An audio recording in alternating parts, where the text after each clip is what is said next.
Hello friends, in today's video I'm gonna be walking through how to know my Facebook password without resetting.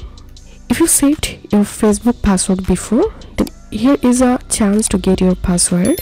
So for that, open your browser and click on this three dot and click on settings.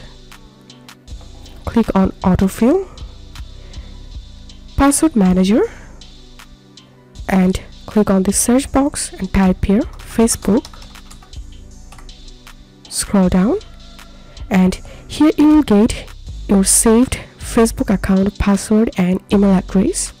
And to see the password, click on this little eye icon and enter here your desktop password and hit enter. Then here you will get your Facebook account password. So that's how you can do it. If this video helped you, give a thumbs up and please consider subscribe to how to do it. Thank you for watching.